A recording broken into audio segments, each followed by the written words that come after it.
men's movement, for you to decide the man you are.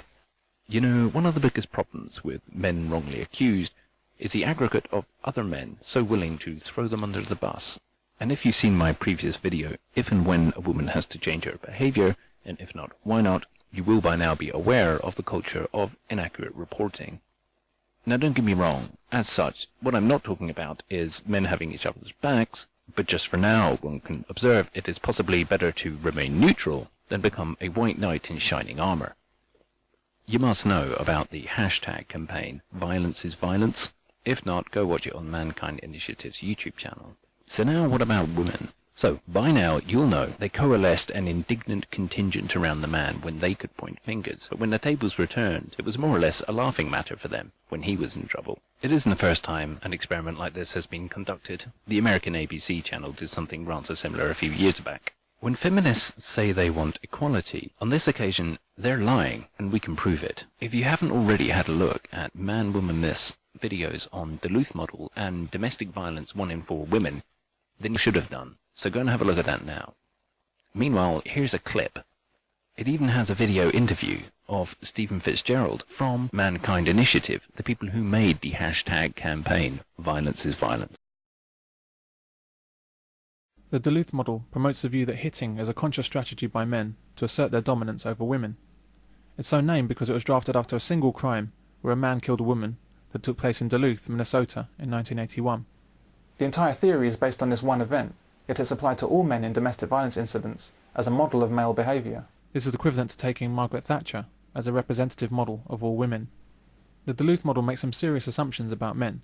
In particular, it asserts that all men are trained by our culture to subjugate women, and that the battering of women by men is commonplace. At the same time, it's a combined refuge. Isn't that quite rare? Oh, it's very rare, yeah. I mean, in fact, originally they, not intentionally, they started mixing the blokes would be in the same house as the women. It's actually going very well. But then, of course, the Women's Project got to hear of it and kind of that. It breaks all their taboos that you can't possibly have any men in a women's refuge because men are beasts. You know, men are not allowed in women's refuges. Do you know that? You are not allowed. You know, anybody that does any work there, cleaning, gardening, has to be a woman. Because being a man, you're just an animal. I find that amazing. You couldn't do that with any other group once again. You couldn't. No men can work in refuges. No men can sit on the board. No men can have anything to do with domestic violence as far as the feminist movement's concerned. And boys over 12 are very rarely allowed to go into any of the refuges, which is an appalling burden to put on mothers. So why wouldn't boys over the age of 12 be allowed into a refuge? Because they're potentially men.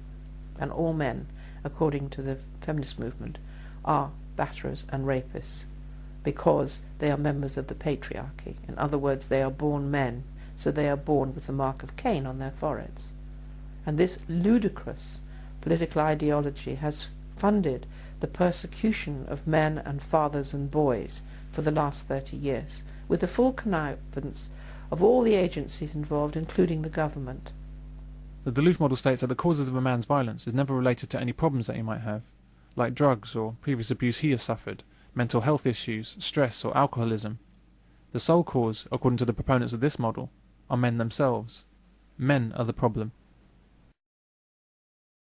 The whole point of ViolenceIsViolence hashtag campaign is that it's something a lot more like Erin Pizzey's inclusivity than the Duluth model, which basically sees men as the perpetrators and women as the victims. When your everyday common or garden feminist makes a government-funded and charity-funded domestic violence shelter campaign, it is biased for women, or at best, women and children. They are not for inclusivity. They are not for being inclusive to men having equal support to the domestic violence shelters and campaigns. And with those shelters, it has everything to do with money and helping the family courts see fathers as optional extras. In the laws surrounding violence, there is such a thing as provocation. Erin Pizzey recognizes provocation should apply to women as well. Because if being antagonistic is not good enough behavior for a man, it certainly isn't good enough for a woman. So we must consider what the relationship is telling us.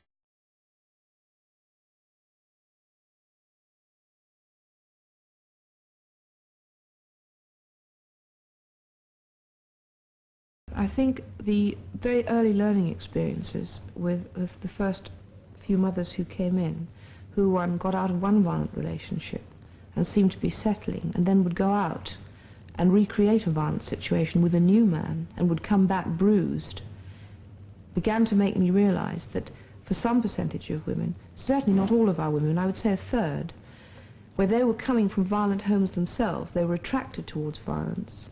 Their pleasure and their pain seemed to be getting very confused. And at the time when she was being beaten, in fact, she was satisfying a need in herself, although it hurt very badly afterwards. And she would look and seek for more violence. And that was a very big learning experience, because I had completely rejected the provocation theory, partly because I was so frightened of the prejudice that existed within the society that actually tainted all women with the need to be beaten. Those battered children grow up to batter, that's what I learnt, whether it be a man or a woman.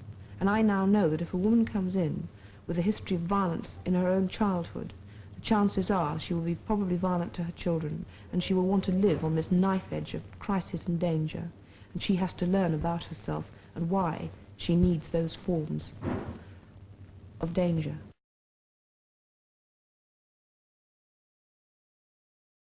I see being used in much of domestic violence now is leading us down a blind alley, because it's leading us down an alley which excludes men from family life. There's no future down there. A significant proportion of women go into refuges and come out and go back to the violent partner. Yeah. Surely they're telling us that they want to be worked with as a family, they want to be worked with as a couple, but we don't listen to that. As Erin Pitsey and as the men from the Relate counsellors said, there are instances where these couples are saying that they want to work within the relationship. They keep going back to the relationship. And if you don't address that, you just end up with a situation where domestic violence shelters like Refuge can, for some women, just be a revolving door. If you have a one-size-fits-all domestic violence policy for all couples of merely splitting them up, and that's the only way, then what you will find is you are not dealing with people as individuals enough to recognize that sometimes separation works, and other times you have to deal with things on a case-by-case basis. This requires sharing, and inclusivity is about solving the problem of domestic violence. Because if you really want to help the people in the relationship, then we need to consider if there are multiple solutions which work for everybody. So when you see a domestic violence campaign like How to Look Your Best the Morning After, let them know that you know about the Duluth model. Let them know that you want Erin Pitsey's inclusivity instead. You can do that right now in the comments of this video and by sharing and subscribing this video.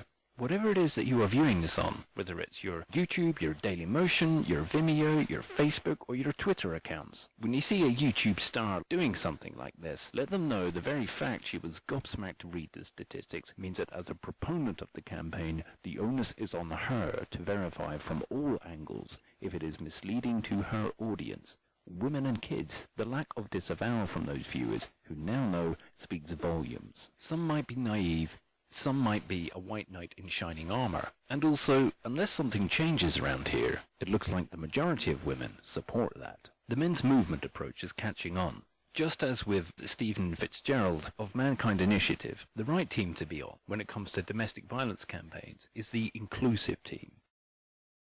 We did go up to Women's Refuge in London last summer, that's David Hurst and myself, to meet with, I'm terrible on names, it might have been Sandra Hawley, but Refuge. Yeah, Refuge, yeah, Women's Refuge. And we said we would like to work with you. We said it's a common problem and we need to work together, not against each other. And the first words that came tumbling out of her mouth is, well, I'm sorry, but we see you as competition. And I said, makes it sound as if you just turn yourself into a business. I said, business worries about competition. I said, but if you're dealing with a social issue, there's no such thing as competition. Yes, but we're going for funding, she said, and if we start working with you, she said, it might increase your funding to the detriment of ours. And I said, well, aren't you actually interested in all victims?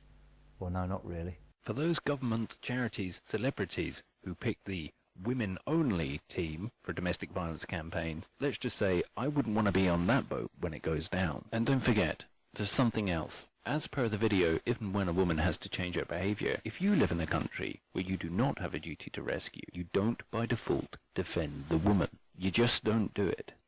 You don't have to. If you're a guy and you're in a relationship and in the middle of a dispute, if there's any kind of conflict, chances are legally you're fucked. Sure, sometimes it might work out and a guy might be lucky enough to find the most ardent MRA woman. The idea of a man and a woman exclusively signing a lifelong contract to start a family for their children could well be ideal in theory.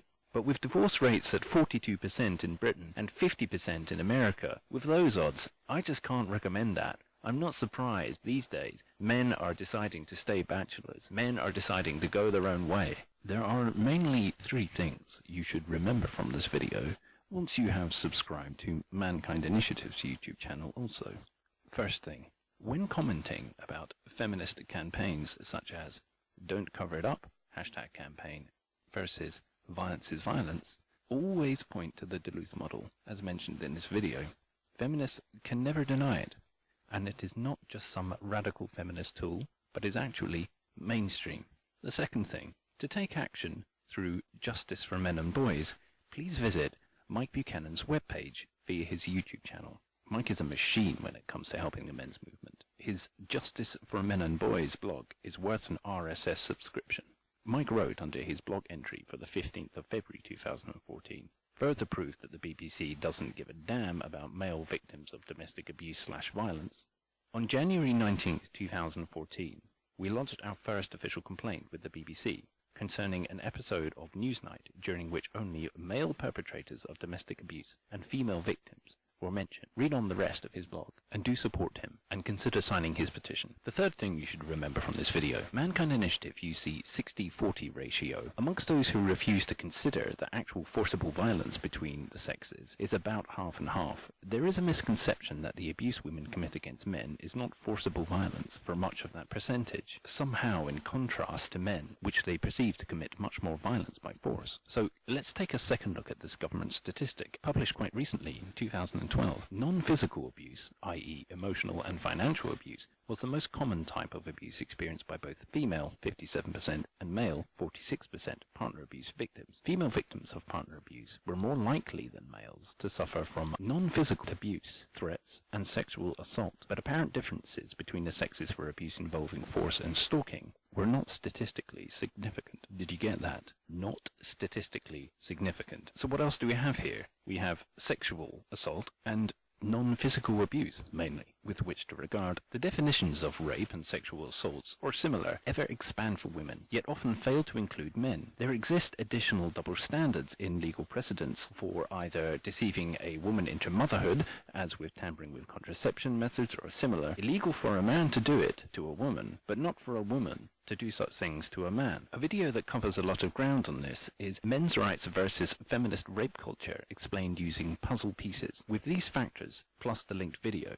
there are unrecorded and unreported discrepancies between the sexes. The only remaining concrete statistical significance between the sexes for domestic abuse is therefore that of non-physical abuse. This too, however, is open to interpretation because it includes abuse such as a man ignoring the woman who is his partner. Oliver Curry explains.